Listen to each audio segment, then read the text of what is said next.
Claire Whitman was found lifeless in her driveway, Harold Denning collapsed in his backyard, and Emily Parker never made it home. 3 neighbours in the small town of Ravenswood whose death seemed connected only by the same chilling detail, a figure witnesses described only as a shadow. At the centre of it all stood Ethan Thompson, the trusted volunteer who promised safety while secretly feeding the town's greatest fear. This is the story of how a community's protector was unmasked as its predator, and how Ravenswood learned that sometimes the darkest danger hides in plain sight. In the town of Ravenswood, life carried a rhythm that rarely changed. The days moved slowly, filled with the sounds of children playing in yards, the smell of fresh bread from the local bakery, and the comfort of knowing that neighbours were more like extended family than strangers. It was the kind of place where people left their car doors unlocked at night, where the sight of someone walking home after dark didn't raise suspicion but instead offered a nod of recognition. Ravenswood had built its reputation on quiet safety, and for years, nothing had disturbed that peace. It was a town content with its ordinary life, untouched by the kinds of headlines that dominated news elsewhere. But peace has a way of making people forget how fragile it is. On a cool autumn evening, the illusion shattered. The air was crisp, the sky painted in fading shades of orange and purple as the sun sank behind the trees. Claire Whitman, a 29-year-old woman who had grown up in Ravenswood, pulled her car into the driveway of her small brick house. She was well liked, known for her friendly smile and the way she volunteered at the local library. Nothing about her life suggested danger. Yet, just hours later, she was found lying motionless on the cold pavement, her body discovered by a neighbour, walking his dog. The scene was quiet, eerie in its stillness, as if the town itself was holding its breath.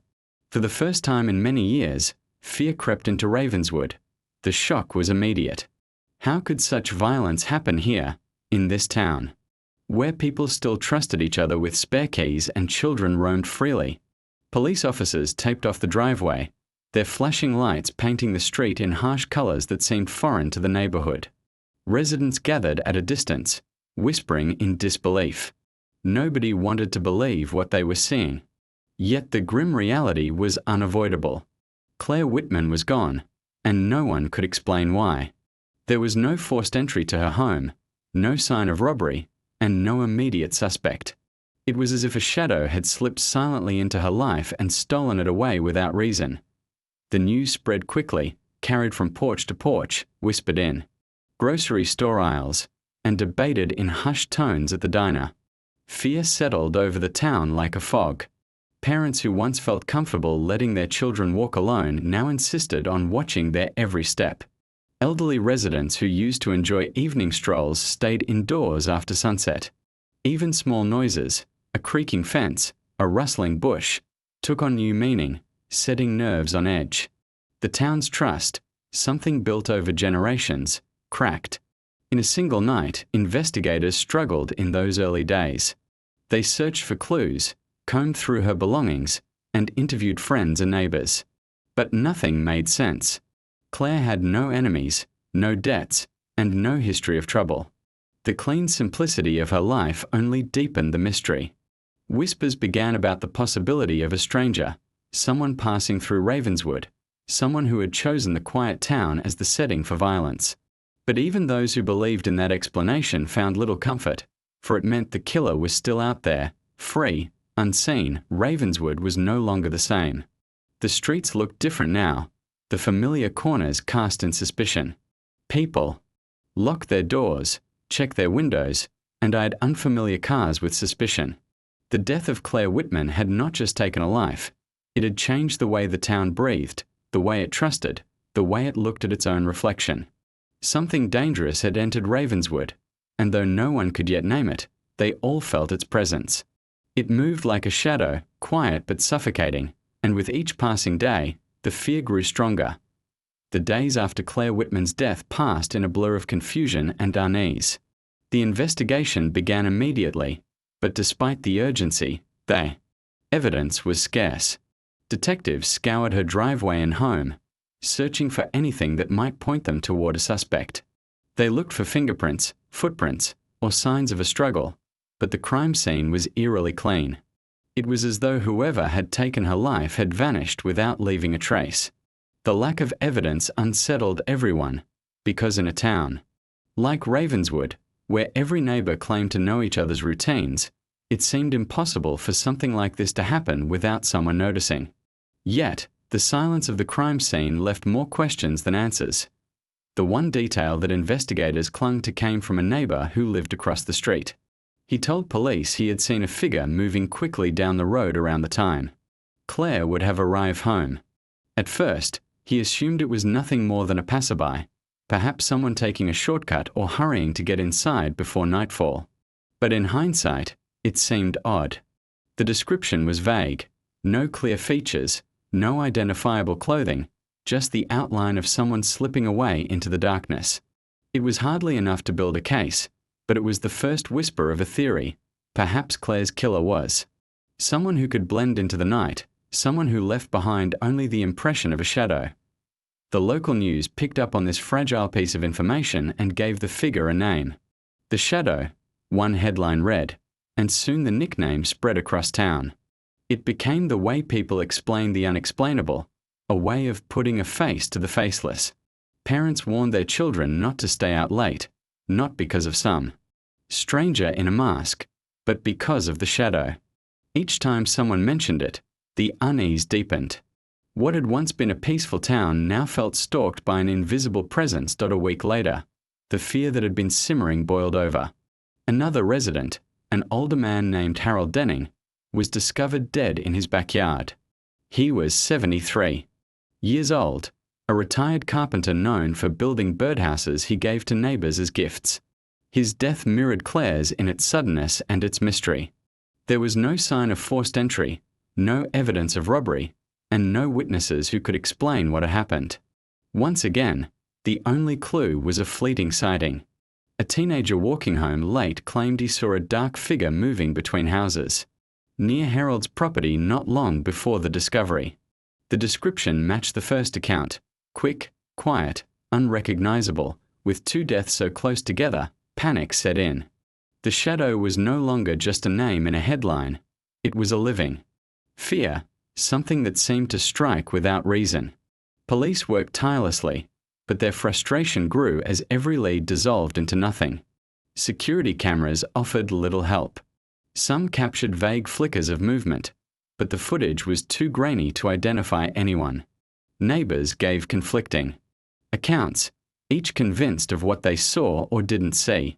The more investigators searched, the more the case slipped from their grasp. Meanwhile, the people of Ravenswood began to change. Stores that once stayed open late now shut their doors. Before dusk, church attendance rose as families clung to faith for comfort. Small-town routines turned into survival habits. Lights left on all night, locks double-checked, and curtains pulled tight. The feeling that someone was always watching seeped into daily life.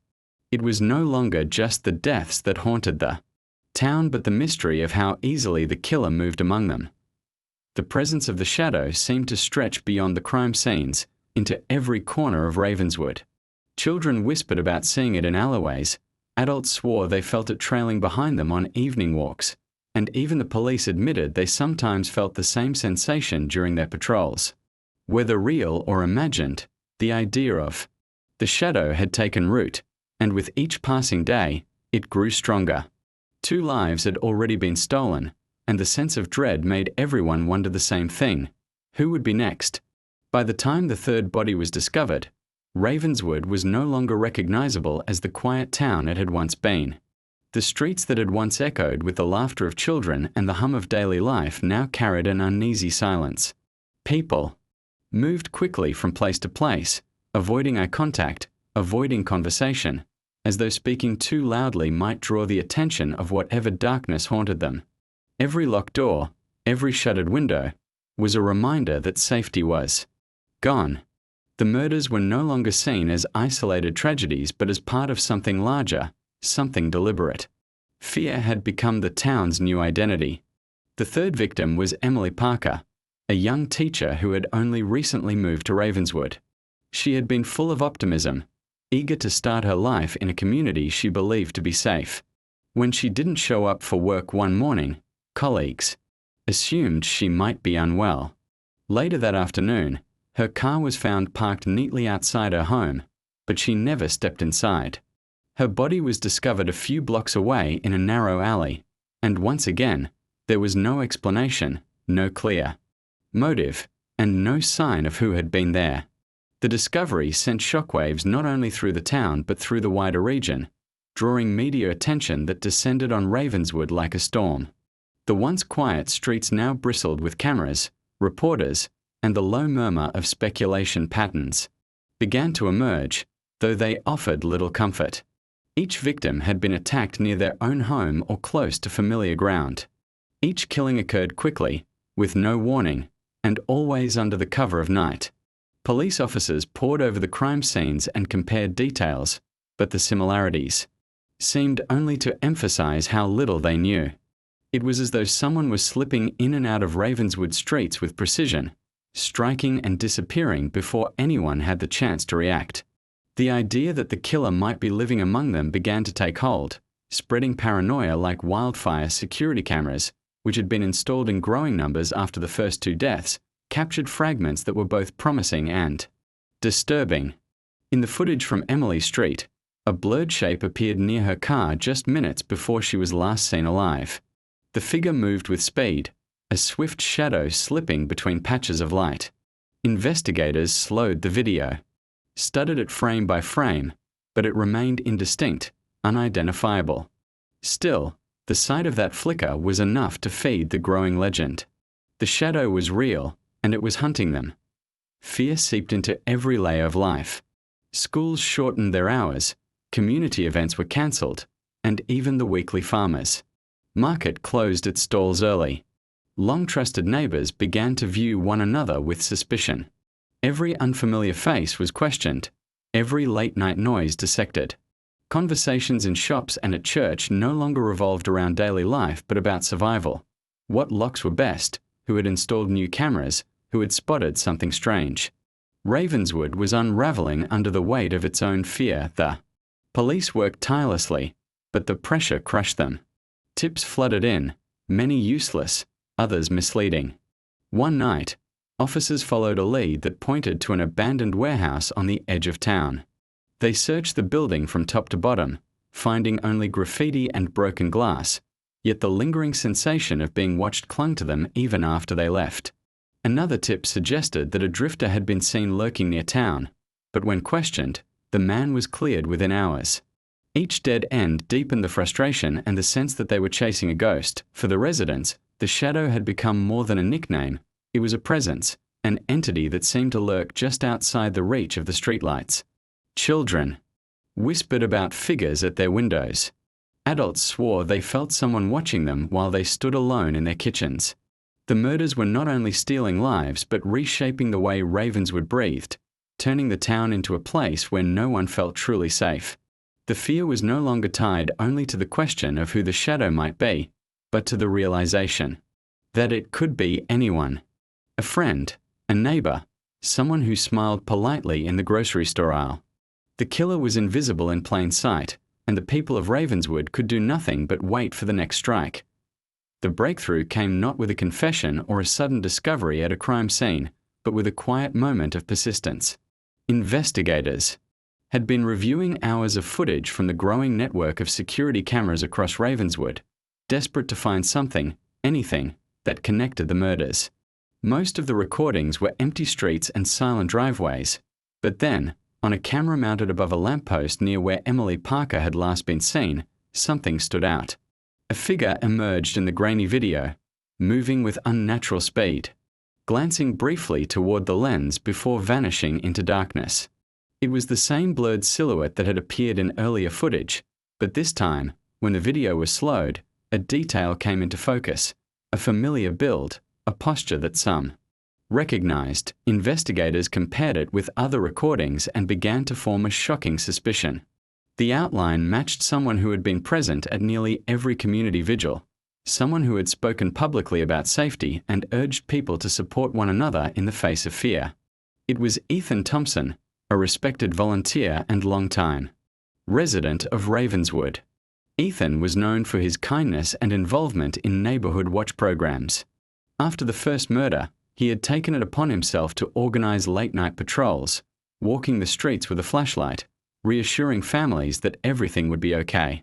He was the kind of man people trusted, the kind of man who shook hands at church and brought meals to grieving families.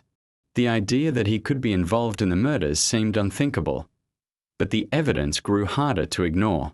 Investigators began tracking Ethan's movements on the nights of the killings.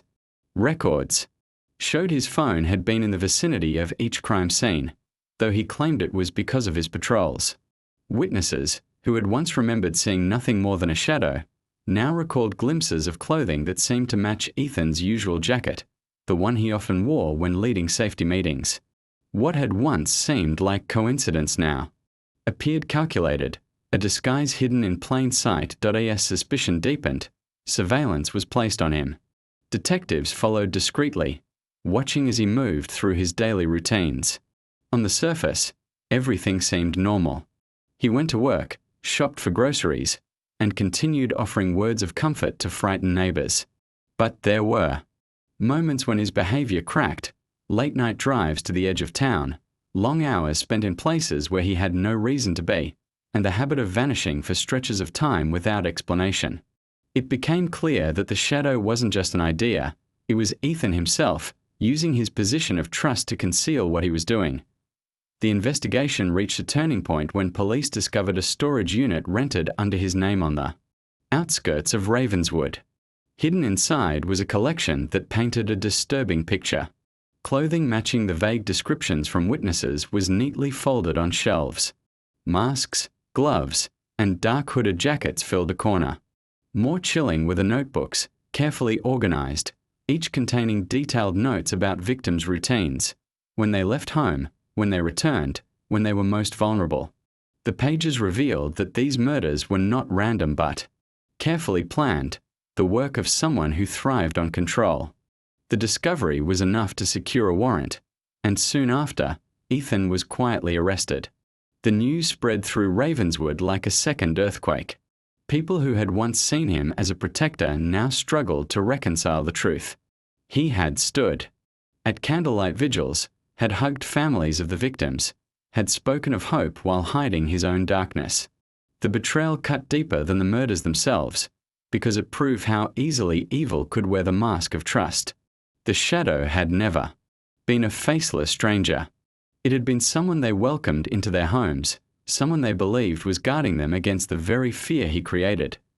The town struggled to process the revelation. Fear turned to anger, and disbelief to sorrow. Everything they thought they knew about Ethan collapsed in an instant, leaving a void that no arrest could fill. Even with him in custody, the question that haunted Ravenswood was not just how he had done it, but how he had managed to deceive them all for so long. The trial of Ethan Thompson drew national attention, but for the people of Ravenswood, it was not the cameras or reporters that mattered. It was the haunting realization that the man they once trusted with their safety had been the very person who dismantled it. In court, the evidence against him was overwhelming. The notebooks found in his storage unit painted a chilling portrait of a man who had studied his victims like puzzles to be solved.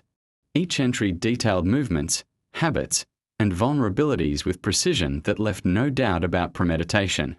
The clothing, masks, and tools collected alongside the notes tied him to the image that had plagued security footage for months. Witness testimonies confirmed his presence near the crime scenes. Piece by piece, the picture of Ethan as the shadow became impossible to deny, yet what unsettled people most was not just the evidence, but the absence of remorse. He sat calmly through the proceedings, expression unreadable, as though the entire trial were an inconvenience rather than an unraveling of his secret life. Psychologists debated his motives. Some argued he was driven by a hunger for control. Others claimed it was the thrill of manipulating fear itself.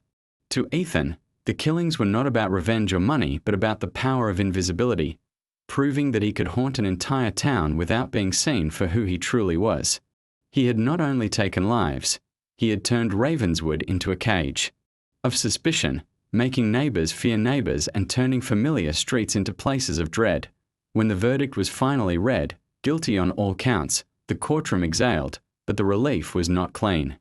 Ethan was sentenced to life in prison with no possibility of parole, a punishment that ensured he would never walk the streets again. Yet even as he was led away in chains, whispers spread through Ravenswood. People asked themselves how long.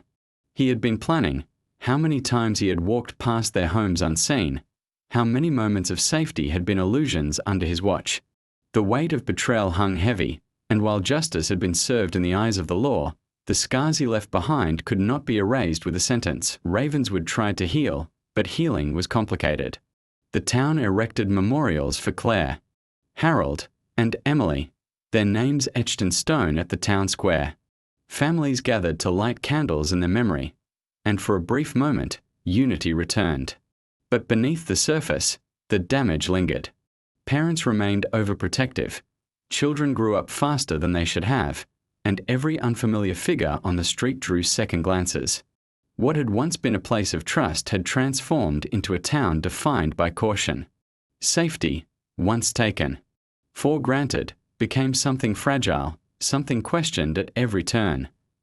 The story of the shadow spread far beyond Ravenswood, told in documentaries and articles as a chilling reminder of how darkness can live in the most unsuspecting places. Outsiders treated it like a cautionary tale, a disturbing story to consume from the safety of distance. But for those who lived through it, the story was not just about a killer. It was about how close evil can stand without being noticed, how easily fear can be planted, and how even the most ordinary faces can hide the most sinister secrets. The years that followed, life slowly resumed its rhythm, but the town was never the same. Candlelight vigils gave way to security systems, open doors to locked bolts, trust to suspicion. The image of Ethan at the vigils, pretending to mourn the very people he had killed, lingered in memory as the ultimate betrayal. Ravenswood had unmasked the shadow, but in doing so, it learned a truth more terrifying than the crimes themselves, that evil does not always come as a stranger in the dark. Sometimes, it comes as the friend who promises to keep you safe. And though Ethan's shadow no longer moved through their streets, the fear he left behind ensured that Ravenswood would never walk in the dark the same way again.